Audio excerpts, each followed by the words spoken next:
Hello, everybody, and welcome back to Jenny from the Chopping Block. And I just wanted to introduce Glenn here to you. He's one of the people that I'm most excited to interview and to bring on the show, just because I've been in groups where he's served me at a level with somebody who passed away, and I feel like he's the real deal. You wouldn't know what you told me without being in the moment that I had. Um, so I just wanted to bring you on and kind of pick your brain and talk about the whole topic of spirituality or healing and different modalities within just to serve this community. So I'm going to go ahead and tag you on your Facebook so Okay. everybody could enjoy. And my first question would be, Let me see if how I did, let me see if yeah, it actually pulled up because let me do that before we start. This way, and, and just to say thank you for having me on. I'm honored to be here. love you. Happy Love that you're you. here. All right, let me see. I'm going to do it on here. So I just wanted to ask you, how did this all start? Like, how was the life of Glenn? I know you have different, like you have your music career, you have the medium part of your life. Like, how did this all come about? Was this like a forever thing? Like, um, did you always know that was your calling? Yeah, actually. Just so you know, I didn't get the notification to be tagged. I'm putting Hold on one second. Let me put this on. I don't see it live on my page right now. That's weird. Hold on one more second. Oh, Yeah, here we are. Okay. Oh, hold on one second. Let me try to do it here. How do you spell your last name, Glenn? it's Glenn with two N's, Uh-huh. Klausner. Got it. Okay. I just tagged you on there. Let me know it went through. Nope. No, it says on my end. I'm also going to share it there. You know what? If you go on my page and share it, would that work? Yeah, let me see. So, Oh, hold on. Let me try it this way too. Thank you for your patience. yes, thank you for your patience. Okay, I don't even. Here we are. I see that we're live. So now let me see if I could share it. I could share it to Glenn Kidd. Yeah, it won't. Yeah, but That's not okay. uh, Um, it won't for some reason go to my other page. Let me do it this way. Let me see. But I do see us on my iPhone, and when I'm trying to share it to my other page, it won't. It won't let me. It'll only do it on my Glenn Kidd page. Because I think maybe because it's like a public page, like it's Yeah. Let me try it this way too. Glenn Klausner. Yeah, it's not letting me. Let me see if I could do this. Hold on. I might have another way of doing it. I've never done it like this either, so it's new for me. Yeah, good to know. Um, But I'm going to put Wait. a link here. Uh, Mm, let me see.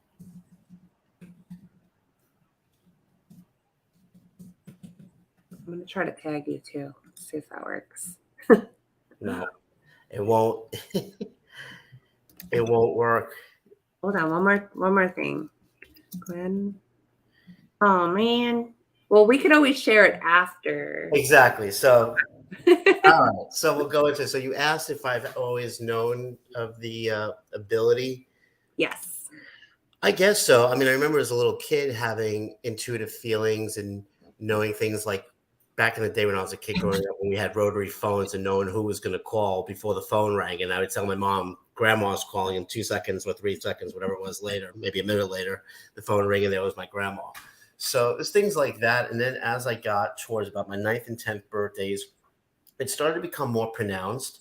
And by the time I get to being a teenager at 16, after my last of my grandparents who passed, which is my maternal grandmother, then it really even got more. And then a few years later, when a friend of mine had passed away, now it got bigger. Every time like somebody I know passed away, it got bigger and bigger.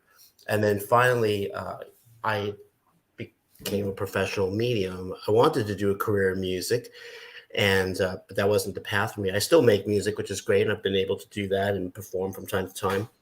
So that's a wonderful thing because that's a passion of mine. Absolutely. And I love your new song. Thank you. So beautiful. Give Up the Ghost. Yeah. Available under my name, Glenn with two N's, Kid with two D's, and it's on all the streaming and downloading sites. I'll share it in the caption. So how did you go from like realizing you had this gift through like personal experiences to making it a professional? That's a really good question. You know, when I started to do sometimes readings for friends of mine, and I would give them some insight about different things that were going on in their lives, the more and more I kept doing that, and they kept saying to me, I ought to do this as a profession. It was just like, it's already there. The template of it is there. But then I started meeting other people, and they were even picking up on it. For instance, like I had an astrology reading when I was visiting my dad and my stepmother in Florida. And my stepmother took me to this new age bookstore, which I ended up working at years later. And the guy that was in there who did readings, he, by looking at my my astrology chart, he actually saw really clearly that I'm a medium in my chart. And every astrologer that I have known since then and become friends with, they've all said the same thing, that's really strong in my chart. Wow. What sign are you? Cancer. Beautiful. Yeah. But there's other planets that are in there, like my moon in Pisces, and there's different planets that kind of have that. So, and I believe it's like anything in life, you come to Earth and you chart before you're born what you're going to do. You know, so whether you're going to be a musician, painter, architect, doctor, lawyer, whatever it is, it's there. And I think some things come along the road of life where you may change careers, and that could be pre-scripted also. So somebody could be a doctor for 30 years, and then after that, they decide, forget it, I want to be a professional photographer, and they change careers. Why do you think that happens? Like if we choose a path and then change it? Yeah. I think it's all about experience. It's the same thing. Like somebody could be married to somebody for whether 1 year or 50 years. And even after a 50-year marriage, they divorce that person and maybe they meet somebody else and marry them. And so it's a really interesting thing of life. Everything is about experience, even what we view, whether it's, good or quote, and I put this in, air quotation marks, or bad, those experiences are part of soul growth. And a lot of those experiences we've chosen to really understand the soul for whatever learning that we choose. Mm-hmm. And evolve, right? Yeah, exactly. But it all goes back to one basic principle, and that's love. Mm-hmm.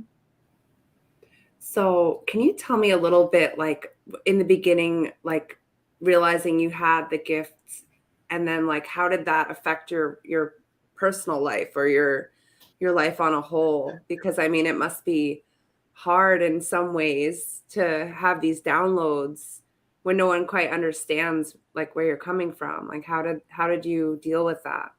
That's another great question. And it's at times it's a challenge, but I've been very fortunate to have a lot of wonderful people in my life, like someone like yourself, that is supportive and can really just still, my family members are still my family members as my relationships with them. They don't sit there and go, oh, was he reading our mind or anything like that? And I have the same thing with my friends. And so that's a real help. And sometimes in some situations, like where I may pick up on things before they even happen, and I think maybe it's me, or I don't know what is. I had this experience yesterday. I could tell you really quick. I was about to do, I live here in New York City, and I was about to do a reading for a new client on the phone at 11:30 in the morning. So a few minutes before I was about to call her, I kept feeling this. Sometimes I feel the spirit stuff or the client stuff before I call them. But this was like, I feel like somebody had literally just crossed over, and I feel like a fall, like falling feeling. So I get on and do the reading, and I don't mention that to the client because I didn't get the feeling that that would pertain to her. Mm-hmm. Hours go by, and I happened to be on Facebook, and I saw in the Facebook news from the New York Post that a construction worker here in my neighborhood, a few blocks away from where I live, had actually at 11:25 a.m. had fallen to his death. He fell. I guess he was up 4 flights and whatever he was doing, maybe window cleaning or something. And I go, that's it. My gosh. So even though I'm at about a 5 block distance, I still felt it.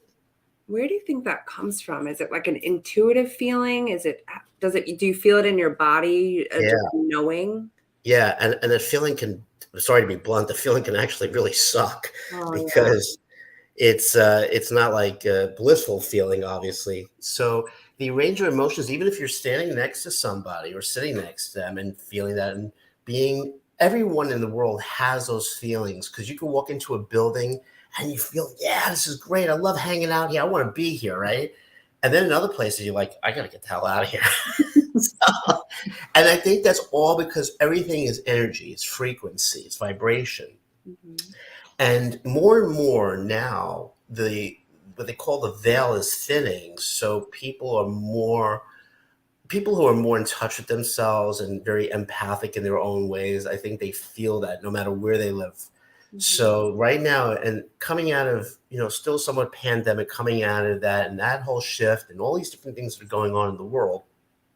I think it's really important that we stay centered, stay in our heart, do things that make us feel good and that we enjoy, and just live in the present moment of now. Mhm. You create the future you would love to have it, visualize it. As Neville Goddard would talk about, or any of these people who have spoken since him, to visualize the end result of that. So, like if you're wanting a new house, thank the house that, first of all, thank the house that you've been in and all that, but then visualize what the new home would look like, where it is. Because Mhm. a lot of times, even in readings, when clients ask me these kind of things, I direct them really right back to that same thing. Because even if their deceased loved one is showing me, let's say, a house on, way out in Long Island, really the ultimate is free will on your part. And then it's also like, I don't want to be the guy necessarily that puts that seed in your head. Got it. So I'd rather you go, what is feels good for you? Because if grandma's showing me a mansion that you don't want to live in, as an example, and you go, no, I'd rather be in a studio apartment. You know? So I'm doing the opposite, right? So I like, love you want the mansion. Well, let's say you don't want the mansion, then it's like you have to really be very clear of what it is that you desire, what you it. would love to have.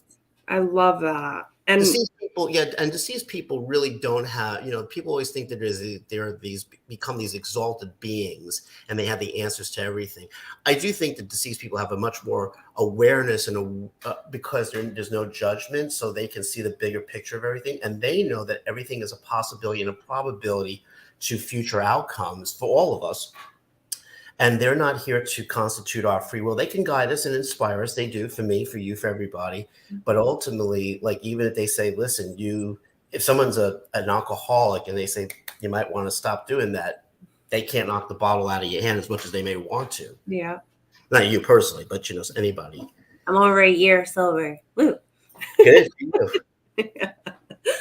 So I want to ask you because I live in Queens, and my intention was like, oh, maybe I want to live in the city, but I've realized like being a little bit sensitive, like, and you picking up on things like, how do you live in New York City, like with the energy that's just constantly Yeah. surrounding you?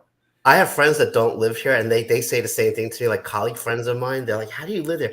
Well, first of all, I live in a pretty, nice in uptown in a residential area, so it's a bit more calmer than if I was in Midtown or downtown. But I was actually recently in Midtown, and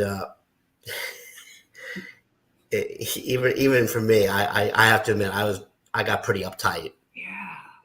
It's like I got to get out of here, and as soon as like the cab got me home, I was like, as soon as it turns on a certain avenue, I'm like, oh, thanks. Mhm. But I think a lot of that is also the programming, because if you have this sort of perception of something or someone, it's a constant remembrance, right? So I think sometimes even if you get that anxiety about whether it's flying or being in a certain neighborhood, like for me, I honestly, I really do not like being in Times Square or in Midtown Manhattan at Okay. all. Yeah. I just don't vibe with it. I never did. Even when I was a teenager and I grew up in Brooklyn. Even when I'd come into the city, whether to see a show or play a show, I I didn't vibrate with those neighborhoods either. So it's really amazing.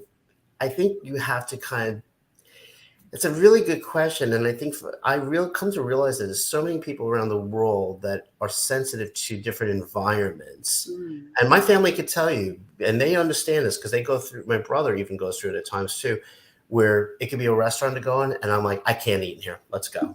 And it's nothing personal towards the restaurant. It could be just whatever it is. You just don't feel it. Yeah. Yeah, even in my local places, I go sometimes, and I could walk in, and I know there's people, they're nice, and no problem. Sometimes I'll just walk right out because there's something there at that moment. Mm-hmm. So it takes. I really don't know what the right answer is for people because I think the best thing you can do is that if you don't want to set up a sort of a barrier for yourself that if you know and you go, oh man, I hate going to this job or I hate going to this neighborhood or because that creates the thing. So my best advice to you, to myself, to anybody would to be just make friends with it. Oh yeah. Best that you can and go, you know what, I'm gonna go, I'm gonna have even if you're rewiring the brain like Dr. Joe Dispenza would talk about or any of those guys like him, is telling yourself, I'm going to have a great time. I'm going to meet nice people. I'm going to have a lot of fun. So it's almost rewiring the program. Mm-hmm. But that doesn't mean that even if you still get there, you may go, I'm out. But yeah, the city is different energy than Queens Mm-hmm. or Brooklyn or Long Island. Yeah. Yeah. So I wanted to ask you, so when you're like, does the downloads just come out of nowhere? And are you able to communicate back with them? Yeah, like when I'm doing a reading, like when we first met and I had done those channelings to people like yourself, you and the other people that were in that Zoom event that I had done, Mm-hmm. they come at that moment. I never know where, especially in group things, you never know really where it's going to go unless the spirit yanks me to that direction. And then once I lock in, the downloads start coming. And very interestingly, because I'm also a musician, mediumship and music are very similar so much because when I'm composing music and lyrics, I sometimes myself am astonished how that piece of music came to me or those lyrics. It might be just one particular lyric in the song that I'm going, I know that didn't come from it didn't come from me. And I know I didn't nick it from another song. So it's sort of like very amazing of how that even comes through. But I think if you just flow with it, like anything, it those downloads but they're there for everybody all the time. Yeah. Like you could be something tells you go into this store and you go in there and then maybe you meet a really nice person that becomes your friend. Yeah. See? So your loved ones or your guides could have been guiding and inspiring you to go into that store that day, not to, or maybe you get the feeling don't go in there and your guides and loved ones are protecting you from being in that particular environment. Mm-hmm. So I think the real thing is listening to that inner voice that we all have and trusting it. When I do a reading for somebody, if someone's father comes through, I'm going to use just as an example, and the father says to me, hi, my name is Alfred. And I say that to you, and the client says to me, you mean Zachary? I'm like, no. I'm all the way on the other end of the alphabet. I'm trusting Alfred. And they may go, I don't know an Alfred. Then all of a sudden they may go, oh, wait a minute. My godfather, he was Alfred. I'm like, okay, father figure. I didn't say godfather, but so you have to, I always trust, even if something could be wrong or slightly off, I still trust it, especially when it comes to doing readings. Yeah. Where do you think the people, like I don't know what to call it, like the people that are giving you a message, like, is that like a different realm? Like where is that like where does that come from? Well, that's also another great question because the spirit realms, and I say realms with plural with an S because there's these, dimensions, right? Layers of it, sort of like the radio stations or the TV stations, there's many of them. So, if you're working with one television and putting it on, or we come onto Facebook, and no matter how many friends you have on Facebook, you're on this one network, yet there's many streams of consciousness here, obviously. Yeah. Same thing with radio and television. So I think when deceased people really, if I had to measure it, they're really right here. Cool. Yeah. But it's a great question. And even for me, sometimes you kind of go, I guess they're like the Beatles song, Here, There, and Everywhere. That's really where they are. What's been like the best gift in like serving others through your gifts? Like just seeing the way that people like feel after you communicate a message to them or something that maybe, is there any anybody that comes to you that you love that has passed, that guide you or help you through stuff? So in the first part of it, the greatest gift I feel about the work that I do for people is bringing them that peace and that comfort and closure and the validation that can come from a loved one that you may not even expect to show up, but you know it's them. And there's no way I can Google to find out that information. So I'll just use these candles here on my table as an example. If a spirit came through with 2 yellow candles and you go, oh my God, I know exactly what that means. I just bought these 2 yellow candles today. You know, I wasn't with you in the store to see it. So, but the spirit because spirits use blocks of thought. So when I hear them the way like you remember a song. So it's not like the way you and I hear each other in our ears, but I can tell the different tonalities of a spirit. So if a woman sounded like, hello, I would hear that, right? Or if she goes, hi, I could hear that. And it depends from spirit to spirit. Some of them are really clear. Like when I hear my parents, I hear them very clearly because I knew them and I know the sound of their voices. Oh. And as far as for me, one of the great, for myself personally, with my own loved ones that have passed, this is a great lesson to teach. So when Hurricane Sandy had happened, see, my mom, she passed in 2005. So Hurricane Sandy was 2012, if I recall, somewhere around there. Mm-hmm. And I had wanted to do an event where I would raise money to help people who had gone through a hurricane, because I know what that's like. I lived in Florida. I was through Hurricane Charlie and Hurricane Wilma. So and because now even Hurricane Ian, I still have that connection, even though I live in New York, but I have family and friends that live there and clients. So I felt like I wanted to do something good for the community. And anybody could have come on and they could have donated $1. Yes. Whatever. And no one responded to me. And I have to admit, I was a bit mad. Yeah. So not at first, but like I'm going, like, I'm offering like something. It's really simple, and I would do readings, and you could have paid $1, but I wanted to help people. So, and my mom told me to go on Facebook and write "Who wants a free reading?" I'm like, "Are you crazy? You know what that's going to do?" She said, "Just do it." So I did it, and in that moment when I had, because the first way I put it about was to do the readings and the donation. And nobody responded to me. As soon as I had put, this is years ago, so it's not even recent. But when I had the second time put "Who wants a free reading?" and I explained why about that free reading. So it wasn't like I just kind of did it as a funny thing. I kid you not, within seconds, I saw hundreds of comments start to come in and likes and pick me. I was like, and then I had to go do a reading. So I got off Facebook, and when I went back on, there was a few hundred comments and likes, which I had never seen that before, to my page. And so I was now really, really more disillusioned. And my mom came back and with a smile. And I said, I told you that's what was going to happen. She goes, the lesson here for you, Glenn, is to accept people as they are, not what you think they should be. Yeah. And I go, this is coming from you, the same woman who raised me. But I had to realize she's not an earth being, because her head would have thought that as a human. She would have also got ticked off by that whole thing, because I know my mom. But so when I sometimes have certain things that go on for me and I get, disappointed about something, I don't have, now I'm older, I'm younger and wiser, I should say, not older. I'm younger and wiser. And so my thing sometimes, my expectations of situations or people kind of just, they're gone pretty much, So I just feel like I'm here to love and to show up. And if I have no expectation of you or anybody else, then those relationships work better. And I realized why my mom did that to me, because my mom, with all due love and respect to her, she had a lot of unrealistic expectations of people at times. What's her name? Who? Your mom. Psychically guess it. I'll send it to you. Mm-hmm. I'll give you a hint. Her name has something to do with the Wizard of Oz. Glenda. Nope. Dorothy. So, but it was a great lesson for me, and it was about 7 years after my mom had passed. But I think for me personally, that was the greatest lesson I had learned from my own loved one. Oh, yeah. And it broke something that I had witnessed in her growing up, you see. So her doing that to me, having me write "Who wants a free reading?" on Facebook. But I see she was testing me and to try to break any pattern that I may have picked up from her. Oh, wow.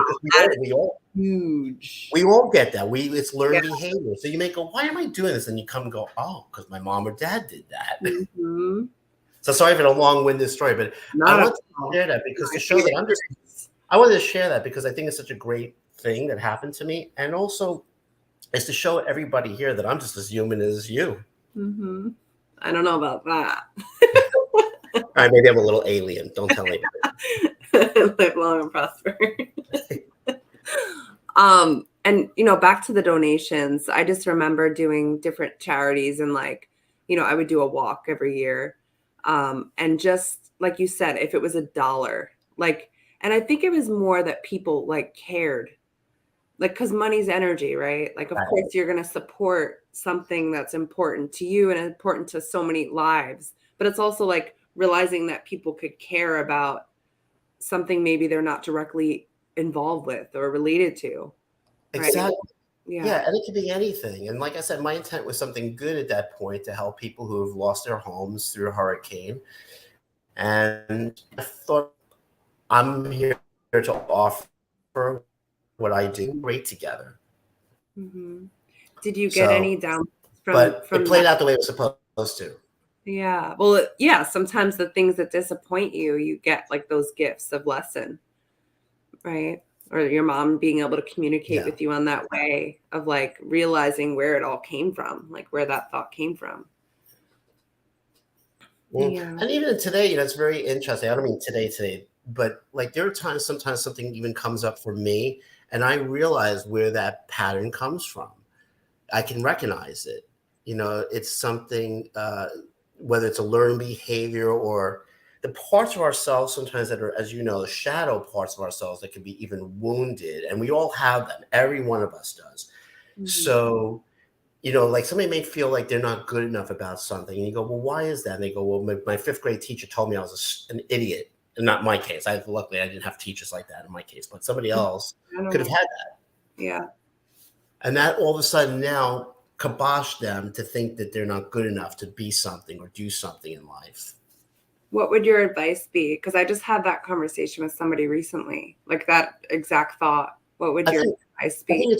think it's going inward, asking the self, okay, who, like, if you think about Eckhart Tolle and talking about the ego and the I, who is really telling this story? Because we all have these identities and personalities that we have constructed, or they, because when we're born, it's like a clean slate. So all of a sudden, it's like somebody can come and look at me and go, well, you look like the Beatles. It's like, yeah, okay, but I'm not the Beatles. I love them, Mhm. but and so it's these things. And I think the part that you're asking is to go in there and ask, okay, what is this teaching me?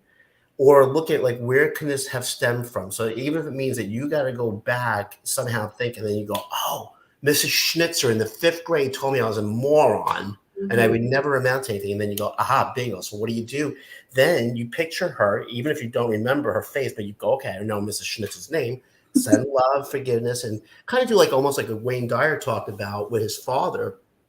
I love What him so is, well, I'll tell you, do you remember this about with Wayne Dyer? much. Mm-mm. The quick story is Wayne Dyer, if anybody who knows, he was him and his brothers, they had a father who abandoned them, and their mother had to put them in a orphanage. So then years later, he reunites with the mother, and that's all fine. But the father didn't have a relationship. And Wayne, this is like in the 1970s, and Wayne was an alcoholic and was starting his practice as a therapist or a psychologist. And basically he found out his father had died like a decade before. So he goes to the grave in Mississippi, and he's at the grave and he's probably cursing at his father, and the whole thing wants to, God knows what he wants to do. And he was supposed to get a job at a college on Long Island at a university. I forget which one, but he got back in the car, and as he was about to take off, something prompted him to go back out into the cemetery to his father's gravestone. And at that moment, he said to his father, from this moment forward, I forgive you. I send you love. Mhm. And that freed him up from all that anger, all that whatever. And Wayne Dyer went on to have a very successful career, obviously. Oh yeah. So letting go of those things that hurt us, Yeah, right? it's being able to say I forgive, and even forgiving yourself, and even if there's a problem to forgive somebody else for, because so many people go through such horrible things, obviously. But even if you could just love yourself more through that experience that happened, or just continue to love you no matter what, that really helps take out, because none of us are victims. We tend to sometimes think so, Mhm. And I saw it firsthand with my own mom. That's why I can kind of share these things, because I've been through that experience, so I know. But Yeah. it's to really help come back to love, because you're worth it. Everybody here is worth it, and we deserve happiness and joy and all these wonderful things, good health and shelter and food. All the basics of life. But also, we're here to really have fun. Mm-hmm.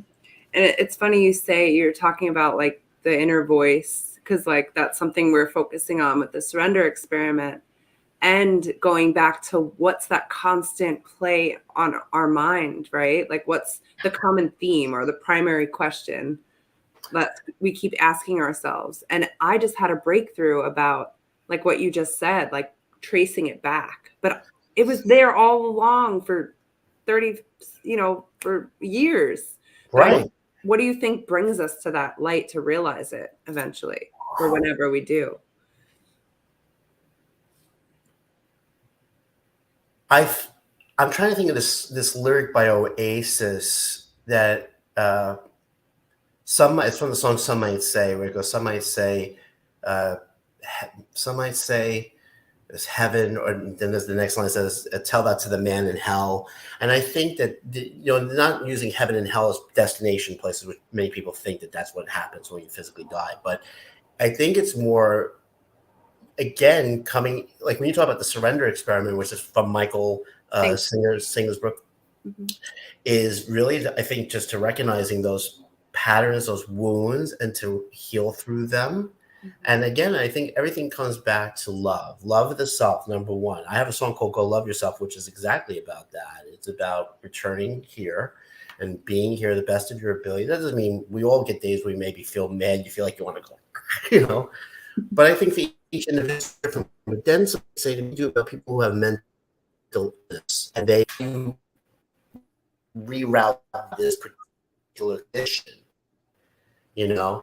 So it's like goofy, and I don't mean the negative. I think everyone, as we are,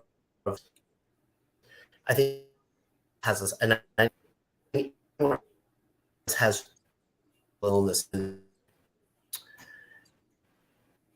Explain that. It just was a little lag. Can you just repeat that last word?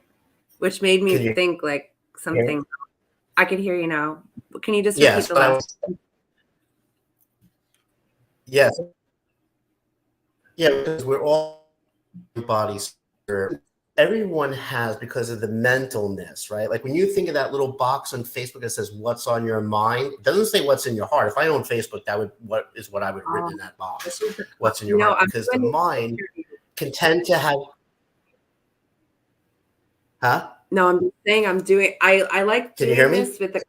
Yes, it was laggy for a little while, but what you just said like seems to be a common theme with this topic is the heart set, Yeah, and it just amazes me the that heart that's the set, and message. yeah, because everybody has a little bit. When I say mental illness, I rather say, that we all should be in wellness. That's the thing. But when I mean mental illness, what I mean, and I'm not talking about people who are schizophrenic and that have that condition or whatever, but sometimes these little things that kind of set us off, like, maybe somebody has a spat on Facebook because of politics or whatever it is.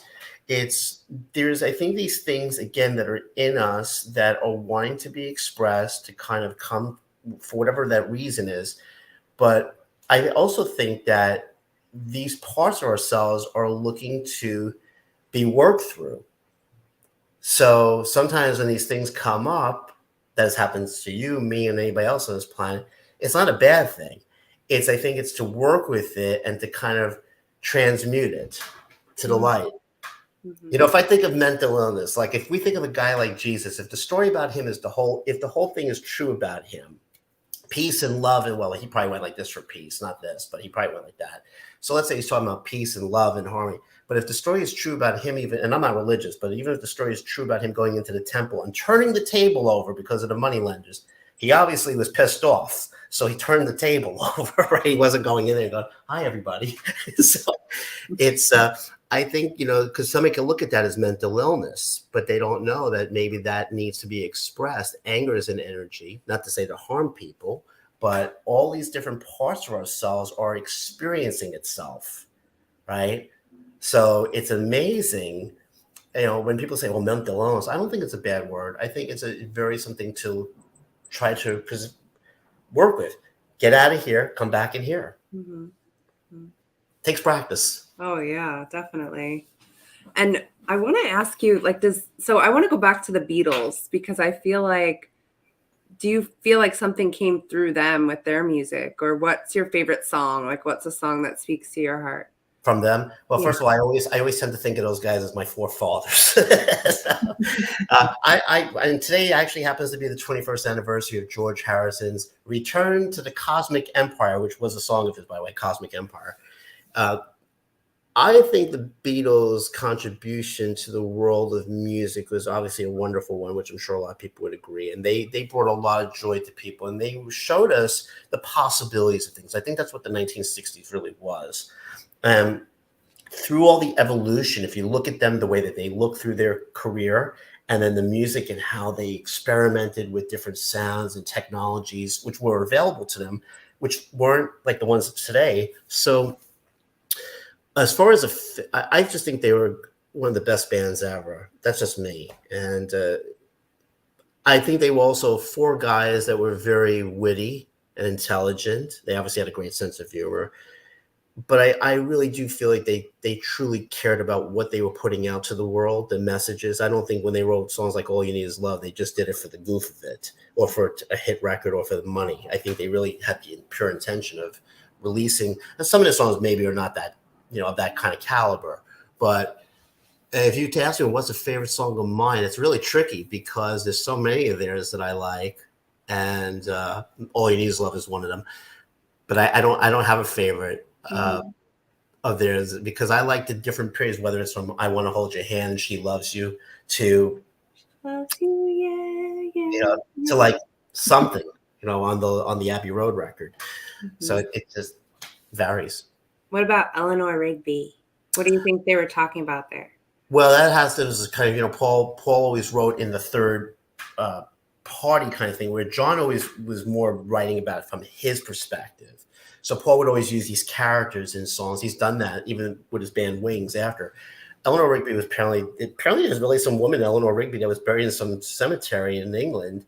But the whole story that Father Mackenzie, I think he was just taking storylines and made it, but it's a great piece of music. I mean, I think with that string arrangement, without the other instruments like guitars and bass and drums, I think that piece of music is a brilliant piece of music as far as an orchestral goes. Mm-hmm. And that's what's great about the Beatles. I try to do that with my music to some songs, to have them, what would they sound like orchestral without my vocals, without the guitars, and just to see like what would they work in a classical format. And some of those Beatles songs really do obviously work great that way. Mm-hmm. So I want to talk about business being a spiritual game because, that's kind of the theme of like the book, the topic, this podcast. How do you feel that plays into business, or like, how did you create your business? Am I lagging? No. It was one of these pop-ups on my computer. Notification. Go ahead.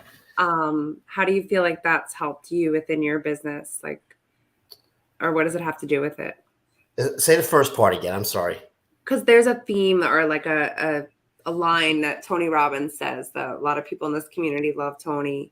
He says business is a spiritual game. So I'm just curious on your take how that one applies to the other. I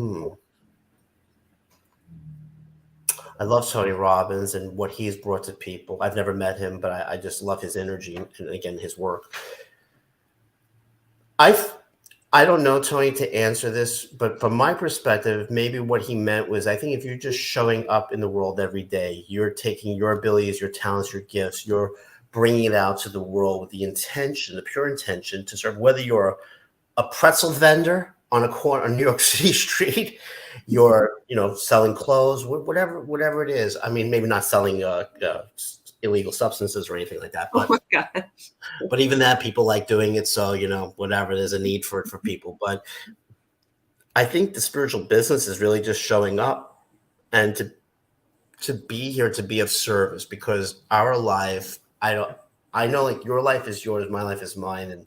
But I don't think that our life is all about us, and it's all about me, me, me. We are in one planet, a collective consciousness, and it's, when I think about the oceans and I think about environment and animals and fellow humans, it really all interconnects. And the basis of everything really goes back to love, because if you say, oh man, I love this beach, I'm so grateful for this beach, and it'll love you back, right? And the same thing with animals. Oh, I love this cat, dog, horse, whatever it is.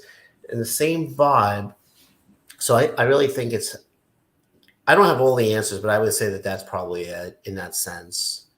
And how did you build your business? Like, I want to hear more about like your journey through. It was when I dyed my hair jet black.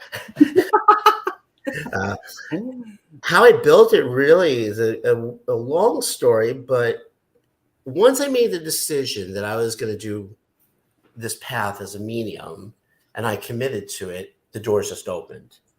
So once I was like that I am thing, like I am going to do this. Yeah.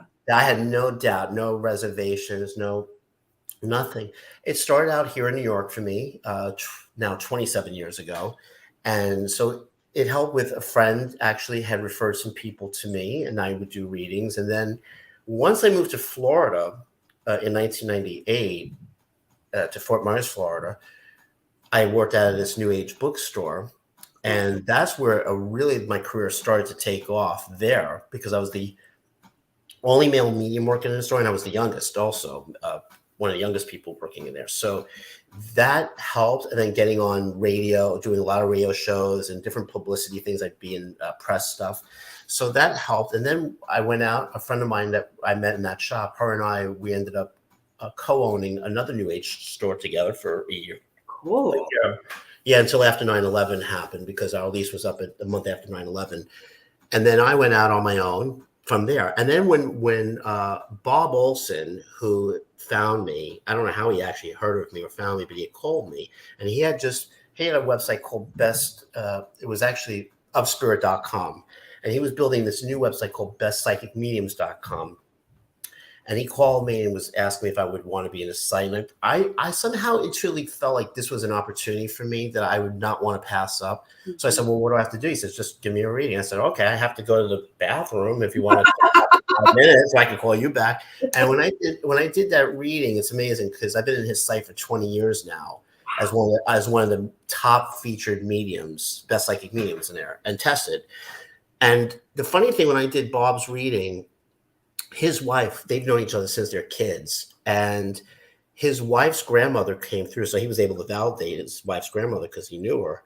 Where all the other mediums he had dealt with before, his dad had come through, but when I did his reading, his father didn't come through. So at the end of me delivering the messages, Bob says to me, okay, you passed my 15-point test. And to this day, I still don't know what that 15-point test is. And I do not want to know. Take the mystique out of it for me. Yeah. So, and I'm very grateful to Bob and his wife, Melissa, whose sites I've been featured in all these years, because those websites have really catapulted my career as well. So everybody that's been in my journey, in my path, whether from the friend that started recommending people to me back in 1995 and 96, then going into Florida, and Mary Alice Warren, who owned the Planet Earth bookstore where I worked at. Mary Alice, I passed earlier this year. All these people I'm so grateful to, because they really all cultivated me. Mm-hmm.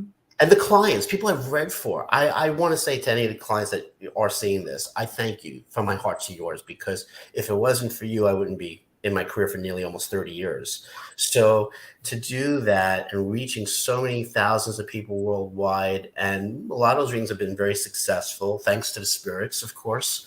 Mm-hmm. And I'm just honored to still have my career and do what I'm here to do. Mm-hmm. And I really thank the people for that. It's beautiful. And of course, the spirits, I thank them. So the spirits, do you believe in angels? Of course. But they're not just non-physical. There's human ones on Earth. Oh, and Jenny from the block is one. I knew it. Thank you. You're welcome.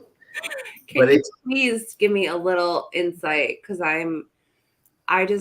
I feel them, I hear them. I want to hear, like, from your perspective, professional perspective, like, tell me more about them. Well, I don't know how many. I would say, if you want to talk about infinity, I think there's an infinite, no number of angels. Most people commonly know about Archangel Michael, Archangel Raphael, Gabriel, and these different titles or jobs that they have. I can't really fully say that these archangels have these particular job titles, but I certainly wouldn't poo-poo and say they don't. It's like somebody asked me, "Do you believe in UFOs and aliens?" I'd be like, "Of course." You know? So I think that whatever resonates to somebody, if they feel a connection to Archangel Michael or whatever, but there's so many, not just archangels, there's so many beings, non-physical beings, that whether they're connected to us from this lifetime, another lifetime, different beings, celestial beings, extraterrestrial beings, whatever you want to call them, animal guides, they're all in some sort of angelical thing. It's tricky to explain because it could be a long topic, but I think that anybody that is your guardian angels, if you want to call it that, that are looking out for you in your life and helping guide you in different things. And when you ask them for help, they'll help you. Like if I'll add to this about angels from what I know. Angels will generally help us if we ask for their help. Now, they're not going to give us the lotto numbers, so don't ask that. But you could try, but I don't think they're going to do it, because if that was the case, I would have done it. But our archangels, they don't generally interfere in our free will of things. Just by, if you ask them to help, like if it's cleansing your energy field, they'll do that because you gave them permission. The only time archangels or angels will interfere in our free will without our asking is if our life's in danger and it's not our day to pass. Wow. So Wow. that's when they'll do that, because I don't know, I guess they're allowed to in that moment. But I can tell you from the angels that I have dialogued with over my life, they're always full of pure love, and they talk very softly, very kind of calm. So even if you're like, they're like, it's almost like those meditation tapes. They're like, okay, take a deep breath. Listen to the sound of my voice. And they are very gentle and very loving. There's no judgment. So even if you were sitting there going like this, picking your nose, going, I'm really freaking out, they'd be like, they wouldn't tell you, get your finger out of your nose, like where your parent might be like, Jenny, get your finger out of your nose. That's amazing. Yeah. So I want to be respectful of your time, but I also want to talk about food. So being in New York, and I just want to hear, like, do you have a favorite food and or recipe? Maybe something mom made, something dad made, something grandma made, that you love, and why? I have no family. I'm not laughing at you. I'm laughing because I have no family recipes to share. Hey. No offense to any of them. My favorite food has always been, since I'm a child, and it's maybe the New Yorker me, is pizza. Woohoo! Yeah, I get that a lot. Yeah, that's my all-time favorite food. For food, I mean, I like other foods, obviously, and for desserts, I like a nice gelato. Or I eat this organic chocolate. It's 85% cacao, and by a company called Black and Greens. I really like that brand, and I like that. That's my sweet tooth. Okay. But family recipes, definitely not. What kind of pizza do you like? What's your go-to? Well, regular, typical New York pizza, that's the shape of a triangle. As far as like what kind, I basically I'll just eat cheese, and I'm not big on all the toppings. Some it depends what mood I'm in, but I don't eat like stuff, certain pizza, like pineapple pizza I wouldn't eat. And what flavor gelato? That varies. My latest kick is pistachio. Yo, pistachio so good. Yeah. Nice. All right. I ask every guest that, potentially for a future project. And talking about future projects, what's on the yearly goal list? Do you have anything exciting, something that's calling you, something that you want to dive into? What are you working on?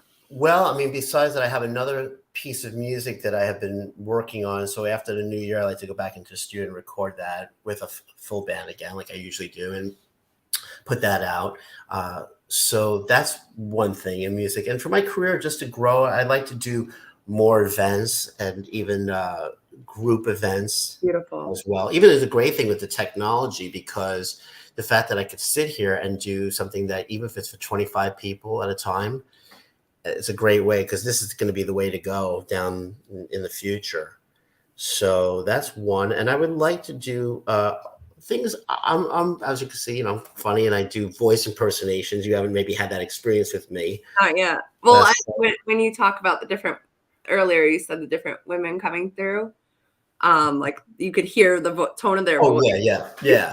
So like I mean, there's times like I'll call friends of mine or leave messages in the voices of like well-known musicians, or one of my friends like call up and leave the voice of President Clinton. I'll be like, "Hi, how are you? I need a reading." See, so it's like I like doing a lot of that stuff because it's funny for me, and going into those voices, it's kind of amazing how I don't become them, but you almost become them. Oh yeah. So, and that's what I think was so great about somebody like Robin Williams, because I'm similar to him in that sense, because he was a Cancer with a Pisces moon like myself, though he had a Scorpio rising, so that's what really made him off the charts. I Oh, don't have that. I have a Virgo rising, so it grounds me. oh yeah. But Robin can switch those voices really fast. So if I was going to go, "Hi, I'm Kermit the Frog. Hi, I'm Cookie Monster," I could do that really quick, which Oh, I just did. yeah. Wow. I think I'm Virgo rising too. Cool. Yeah. I think it grounds my fire maybe.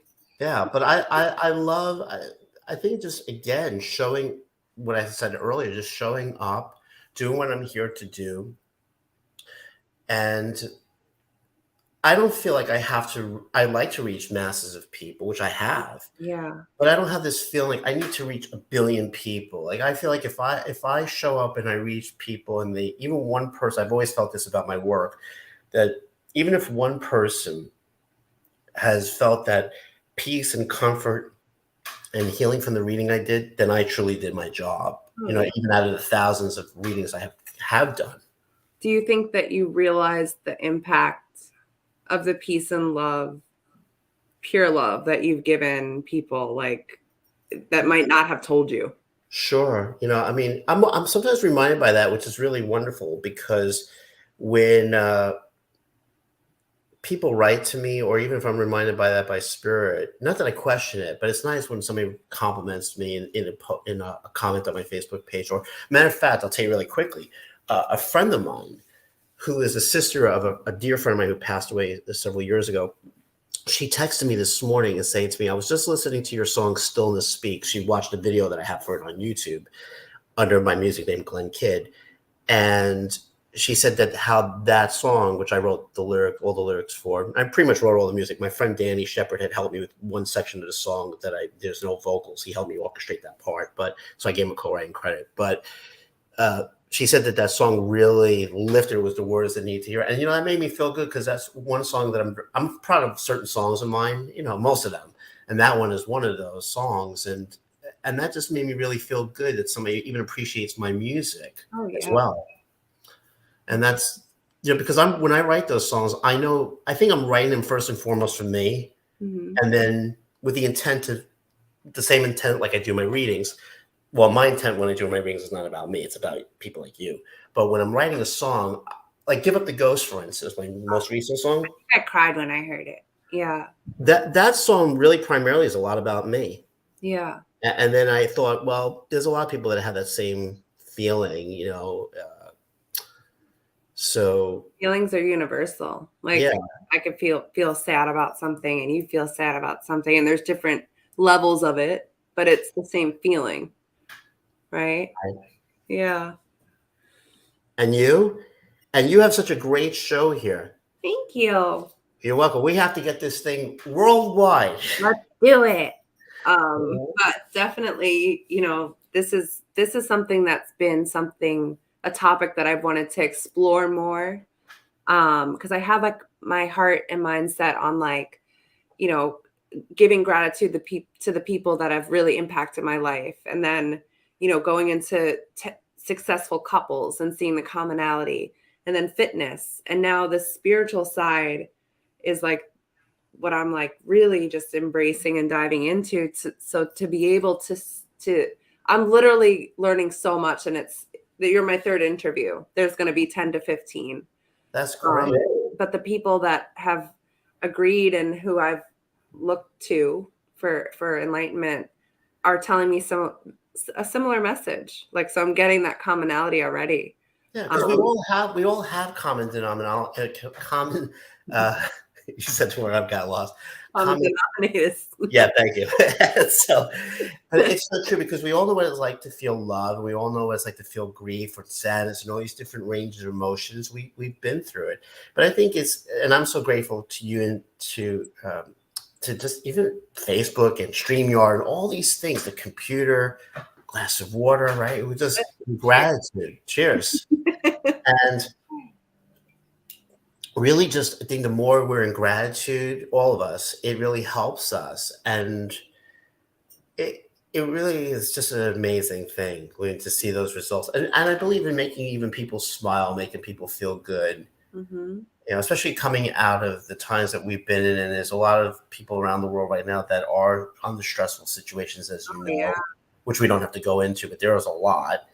And I think that if we can just show up and say a kind word to somebody, a smile, anything so simple, it really goes a long way. I have something for you to end off. And of course, after if there's anything on your heart or something that's coming through to you, please share. But I just want to say, from sister to brother in this world and the next, I appreciate you. I love you. And thank you so much for joining us. Oh, thank you. I appreciate you too. Thank you for having me. I mean, this is great. I love doing stuff like this. Mm-hmm. And I would love to collaborate. I feel like we could definitely do something with a bunch of people, maybe. Absolutely. Oh. And that's where I would, when you asked about goals, because I am working by myself a lot, with the exception of deceased people, but I mean, I am by myself a lot. So it would be great to do things which I feel like I'm meant to do. I know that's already in my astrological chart, and it's been advised to me that to do more group things with people, like I used to when I was in Florida. I used to do a lot of those group kind of stuff.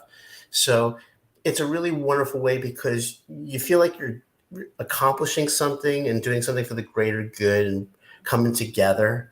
Mm-hmm. And that's why I said I think our life is not all about us. Me. I don't believe that. I believe it's really about each other. Mm-hmm.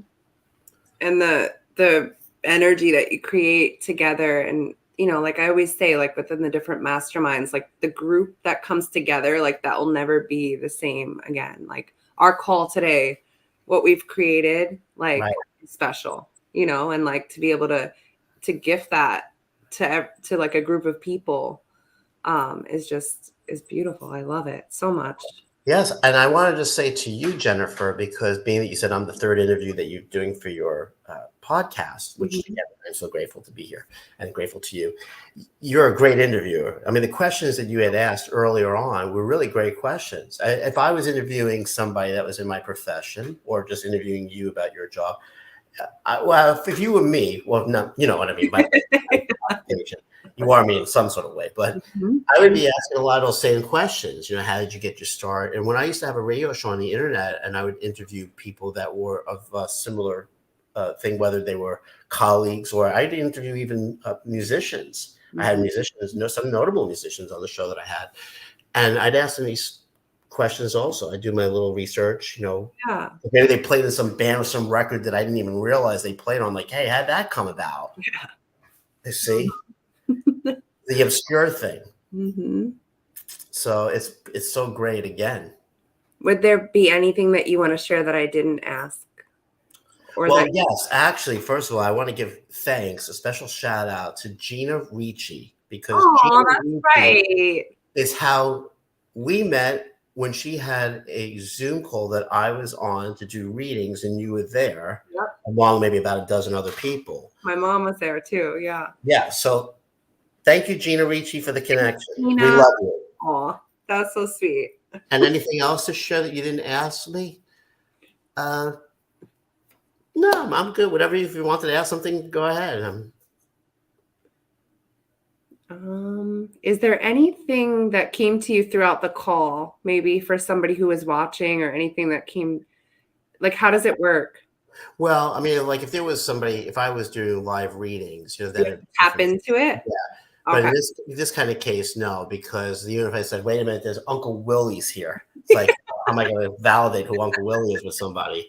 You might have 10 people watching or 100 people watching. Yeah. So, but I think that what's really the key thing that is here and present, as you know, is love, and that's the main important thing.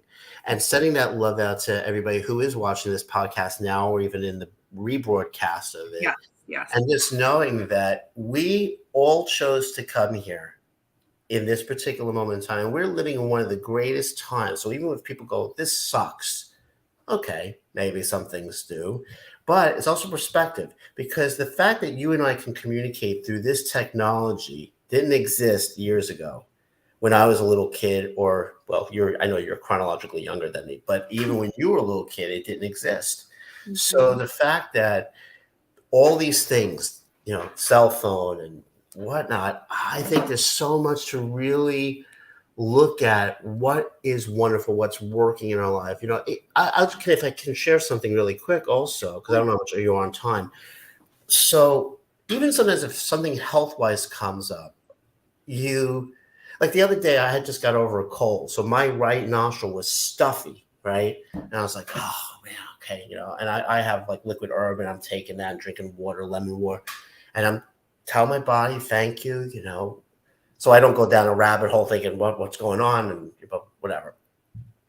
But I reminded myself to thank this nostril that was breathing fine. And then so I could cross over to this side, and you thank your body, thank your lungs that they're breathing. You don't need to tell your lungs to do the work that they're doing.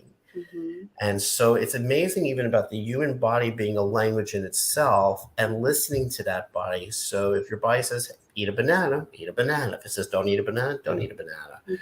And I think that that's really looking at the constructs of ourselves of really what's working. That's what I mean. So like even if somebody says they're not a millionaire or billionaire, you look at the money that you have had throughout your life. Since you were a baby and didn't have to work, and somebody was feeding you on their dime, so to speak, and the diapers and all that stuff. And then even if you look through your wallet or your checkbook or whatever you have, if it's in investments or your credit cards or debit cards, even if it's like a discount store card, like I have one for my one of the supermarkets in my neighborhood, and every Tuesday I get a discount. They call it senior discount, even though I'm not a senior citizen. I got a ways to go, but still I take advantage of it. So it's all those things that I think just really look at and work with and what you have. And the more I think it goes back again in gratitude and what you have in your life as opposed to what you don't have.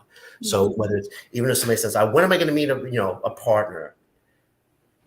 You have to look at, I think that's another subject in itself, but I think it really goes back to all looking at what you have and in gratitude and just feeling good with the simplicity sometimes of it. One last thing I'll say, actually, so I don't know if you're familiar with who Ram Dass was. Oh, yeah. Right. So there's a documentary on him called Becoming Nobody.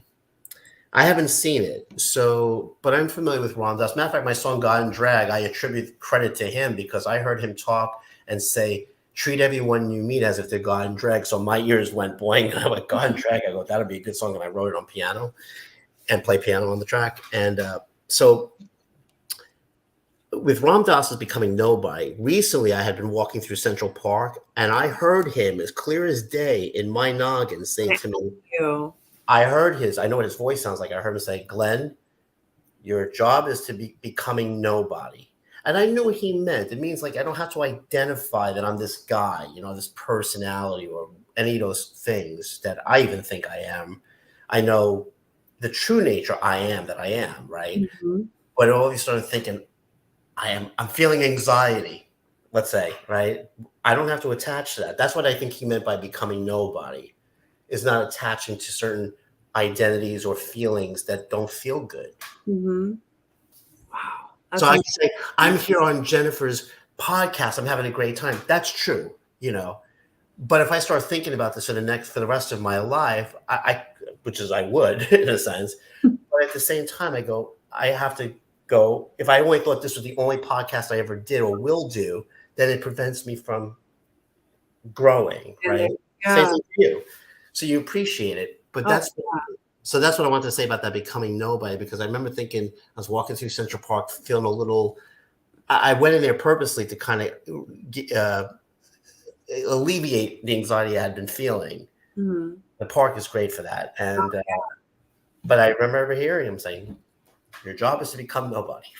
Oh, yeah, and I was thinking, like you were saying, like, to be grateful for the water, for the experience, for the technology, to be able to facilitate this. I also think of, like, the spirit world, like, thinking actually, like, their lives, like, paved the way, like, or the people that, like Ram Dass, like, people who have come before us. What about, like, all they've done in their life? Like, Yeah. their lives are massive, right? And Absolutely. to And all these people, whether they're publicly known, like a Dr. Martin Luther King Jr. or Princess Diana, and they went through a lot of obviously struggles and strifes themselves. And, we see how their even end results were. But it's amazing. Like everybody's a teacher. They don't have to be a publicly known person. It could be the kid that's crossing the street that you look at. So if I can share something else, if that's okay with Yeah. you. So even if sometimes if I'm in my own head about something, the universe is always reminding me. I'll give you an example. The other day I was coming up my street and I was having one of these moments, my tooth in my mouth was bothering me, and I'm like, oh, now what? Instead of just being grateful, like, okay, so, hello, friend, it's part of my body. Thank you, love you, which I normally would do. But I was like, oh, now, come on. And as I looked to the side of the street where I live on, because I was across the street to come over to my side of the block, I noticed there was a young man and he had some sort of spinal problem because he was walking with a particular walker, not the same walker that elderly people walk with. It was a specialized kind of walker. And the way he was walking with his body, you could tell he had maybe like spinal bifida or some Oh, some kind of condition. And okay. he's got to be at least half my age. And I felt this to look and I go, okay, gotcha. I know what that's about. It's like, Mhm. not that I should feel bad for him. I send him love, of course, wellness, but there's always something there to remind us that even if you think something with you stinks, Mhm. always somebody has got a different situation and you're reminded. So even when these commercials sometimes come up for St. Jude's Children's Hospital, Huh. and I go, okay, like little kids that have cancer. Mhm. And so, and I'm not saying that to depress anybody. I'm saying that it really all makes you, you could see healing for other people. You could send them good thoughts, right? Love and all that, wellness for everybody, prosperity for everybody. We can do that. We're not taking anything away from anybody. We're imposing on someone's free will to wish them well and a blessing. Mhm. But it's amazing of how these different contrasts will remind us of things. Oh, yeah. Somebody sleeping on the streets. If I'm thinking, why am I paying all this big rent in New York City when I could be living in a house somewhere else? And then all of a sudden I walk down the corner and I see somebody sleeping on my corner, digging in the trash can for food or Mhm. bottles. I'm going, okay. Mhm. But I am him. I am you. We're all mirrors, yeah. We're all. I'm Thank everybody. you. So thanks. I hope that was great for you. Absolutely amazing. I appreciate you. Thank you, and let's stay in touch. Absolutely. Thank you, Love Jennifer. you. Much love to you and everybody here. Thank you for watching, and I'll see you real soon. Bye. Bye.